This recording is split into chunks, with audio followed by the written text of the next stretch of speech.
साहब कहते हैं ना कि आया है सो जाएगा राजा रंग फकीर, कोई सिंहासन चढ़ चला कोई बांधे जाए जंजीर। जो तू आया जगत में जगत हंसे तू रोए, ऐसी करनी कर चल तू हंसे जग रोए। तेरा कर्म इतना महान और श्रेष्ठ होवे कि संसार से तुम जाओ तो तुम सिंहासन में चढ़ के जाओ, इस संसार से तुम जाओ तो पूरी दुनिया, पूरा समाज, पूरा गांव, पूरा परिवार रोवे और तू मात्र अकेला एक हंसता हुआ जा इस जगत से। कब होगा ऐसे? अगर तुमने किसी को पीड़ा पहुंचाई है, किसी को दुख दिया है, किसी को जेल में डलवाया है, किसी को अदालत में पेशी में फंसवाया, जाओ मरो, कहते नहीं? उल्टा पुल्टा करके जैसा तैसा करके उसे तुमने फंसाया है, किसी के घर को तोड़ा है, किसी के भाई के प्रेम में फूट डाला है, पिता और पुत्र के प्रेम में तुमने फूट डाला है। तुम हंसते हुए नहीं जा सकोगे, नहीं जा सकोगे। हाँ, हंसता हुआ तो वही जाएगा इस दुनिया से जिसने कुछ अच्छा किया हो, टूटे हुओं को जोड़ा हो, रोते हुओं की आंसू पूछा हो, वही इस दुनिया से जाएगा तो हंसता हुआ जाएगा। अपने अतीत के पन्नों को पलटेगा तो लगेगा उसे, हे सद्गुरु, हे परमात्मन, तुमने मुझे जीवन दिया और जिस लिए दिया मैंने ठीक ठाक दिया, इसमें दाग लगने नहीं दिया। जो चादर सुन्नर मुनि ओढ़े ओढ़ के मैली की नहीं। साहब कहते हैं परमात्मन, तुमने मुझे जीवन दिया था, मैंने इसका उपयोग किया, भरपूर उपयोग किया, इसमें किसी प्रकार का दाग लगने नहीं दिया। जैसा दिया वैसा लौटाया, देख लो, उपयोग जरूर किया है मैंने। परमात्मा का उपहार है ये जीवन, हमें भी वैसा का वैसा लौटाना है, ये हमारा निर्णय होना चाहिए, उद्देश्य होना चाहिए। लेकिन हम यहां आने के बाद और लद जाते हैं भार से। पुराने प्रारब्ध के भार तो हैं ही, नए कर्मों के भार से प्रारब्ध और बड़ा हो जाता है, और घना हो जाता है, और बढ़ जाता है, और भारी हो जाते हैं। हल्का होने तो आए थे और भारी होकर यहां से जाते।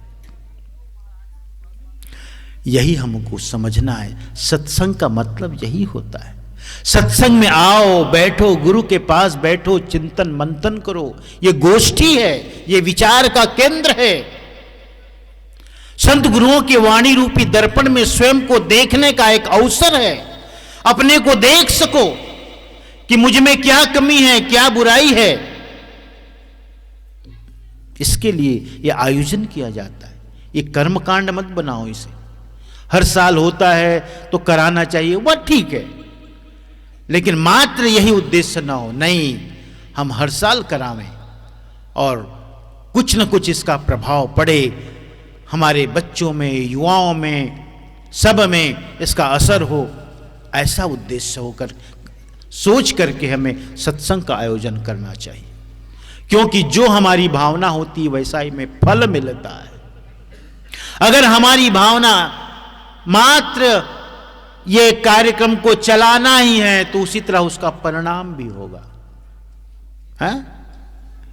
ये हमारे संगीत के जानने वाले हैं, अब इनसे कह दो, ये तो जानकार हैं। नए जो सीखने आए कहे हम बजाते रहो जी, सीख जाओगे, कोई नहीं सीख पाएगा। पीटने से थोड़े कोई सीख जाता है। मुझे आवे, मैं बजा सकूं, अच्छा बजा सकूं, तब सीख पाएगा। हारमोनियम रोज पीटते घींचते रहो, नहीं आने वाली हारमोनियम। ये अगर अंदर का भाव ना हो, मैं सीखूं, मैं जानूं, एक दिन मैं अच्छा से अच्छा बजा सकूं, गा सकूं, ये प्रयास नहीं होगा तो आपको बजाने नहीं आएगा। ऐसी सत्संग है। सत्संग आप करावें तो यह भाव हो कि इस सत्संग से लोग सीखें, जानें, मेरा भी सुधार हो, औरों का भी सुधार हो, सबका सुधार हो। ये भाव लेकर आप जब हम सत्संग कराते हैं तो उसका परिणाम भी आता है। और कराना ही नहीं, जो सत्संग सुनने आते हैं वे भी यह सोच करके आए। कई बार ऐसा होता है, लोग शास्त्रों की लिखी बातों को कहते रहते हैं। एक माता जी थी, अक्सर वही सुनाती थी जब मैं जाता था। तो ऐसे कमर में हाथ रख लें, ऐसे ऐसे हाथ को करती थी। मैं यहाँ भागवत कराया हूँ साहब, रामायण करवाया, हरिद्वार गया हूँ, ऋषिकेश गया हूँ। देखो अब उसको ये लगता है मैंने सब करवा लिया है। ये कहने की बात नहीं है हाँ, कि मैं हरिद्वार गया, ऋषिकेश गया, कोई धाम नहीं बचा, चारों धाम घूम लिया साहब, कोई तीर्थ नहीं बचा। ऐसा लगता है जैसे सब मैंने कर लिया, लेकिन शास्त्र ने कहा उस अनुसार से करे। तुम्हारा दिल का भाव उससे जुड़ा नहीं, दिल का लगाव भाव नहीं जुड़ा है, सिर्फ कर्म कांड की तरह किए चले जा रहे हो। नहीं बनेगी बात, बिल्कुल नहीं बनेगी। आप भी यहां आते हो तो यह भाव लेकर के आओ, मैं सुनूं, मैं समझूं, मैं जानूं, मैं सीखूं। चल भाई कसी वाला मन बुला है जी, हम अगले बार कराना है, हम नहीं जाबन तो मन कैसे आई, ये अलग भाव हो गया। व्यवहार निभाना, हाँ माना क्या है, ऐसे भी लोग आते हैं। लेकिन कहीं की बात, मैं तो आपको तथ्य सुना रहा हूं, आपको सत्य सुना रहा हूं। ये तथ्य आपके लिए और मेरे लिए, सबके लिए है, सबके लिए उतना ही सत्य है। कोई भी हमारा कर्म हो, यदि उसके साथ हमारा भीतर से लगाव और जुड़ाव नहीं बनेगा, उसमें बात बिल्कुल भी नहीं बनेगी, वो कर्म कांड बन करके रह जाएगा। इसलिए जब आपके घर पूजा होती तब भी मैं इस बात को कहता हूं, आप ध्यान में बैठो, मात्र ध्यान में बैठे हो। मैं तो रोज 1 घंटा ध्यान करता हूं, ठीक है करते हो, अच्छा है, बैठना भी अभ्यास भी बड़ी अच्छी बात है। शुरू में बैठने का अभ्यास होना चाहिए, बहुतों को तो बैठने का अभ्यास नहीं होता, इसलिए ठीक है। लेकिन सिर्फ बैठ रहे हो नहीं, तुम बैठ करके उसका और गहराई में उतरो, लाभ प्राप्त करो, ये श्रेयस्कर है। भजन हो, सुमिरन हो, ध्यान हो, कोई भी हो, सबके लिए।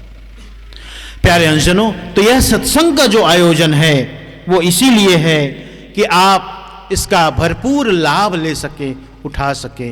तो मैं आज, जैसा आपको मैंने कहा कि आज पहला दिन है, यही कहूँगा कि सकलो दुर्मति दूर करो, अच्छा जन्म बनाओ, अच्छा जन्म बनाओ। मैंने भी जीवन में कुछ अच्छा अनुभव किया।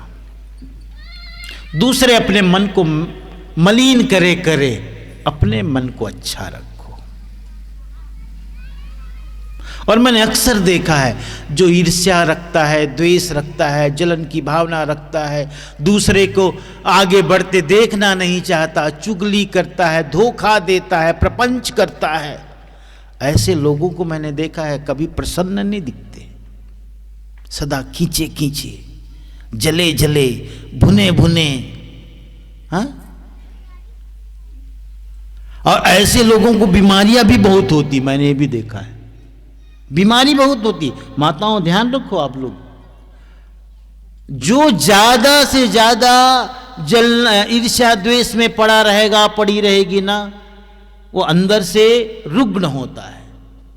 क्योंकि जो बीमारी होती है ना, मन पे जो लगती है, वही बीमारी शरीर में प्रकट होती है। कोई भी बीमारी हो, ये कहते हैं ना, जो पेट में अल्सर होता है, क्यों होता है? जो बहुत चिंता करता है उसके पेट में अल्सर हो जाता है। ये हार्ट की प्रॉब्लम किस लिए आती है? एक तो खान पान, या तो स्ट्रेस या तनाव से, मन में तनाव लेते हो इसलिए बीपी बढ़ती है ना, इसीलिए क्योंकि तनाव लेते हो आप। बहुत सारी बीमारी, 90% बीमारियां शरीर के मन पर पहले लगती है, तब शरीर में प्रकट होती है।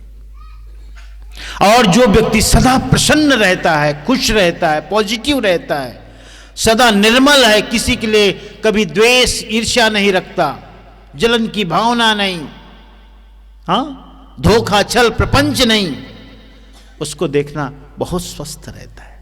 तो स्वस्थ बनो, अच्छा बनो इस नए साल में। इसलिए जरूरी है हमारे अपने मन के विकारों को, दोषों को मिटावें, दूर करें।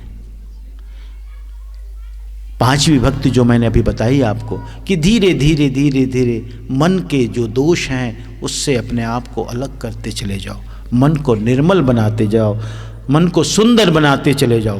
प्यारे हरिजनों, तो सकलो दुर्मति दूर कर अच्छा जन्म बनाओ, काग गवन गति छाड़ के हंस गवन चली आओ, कौवे की चाल छोड़ दो। कौवे की चाल का मतलब विवेक रहित जीवन, जिसके जीवन में विवेक ही नहीं है, कोई नियम ही नहीं है कि क्या करना है और क्या नहीं करना,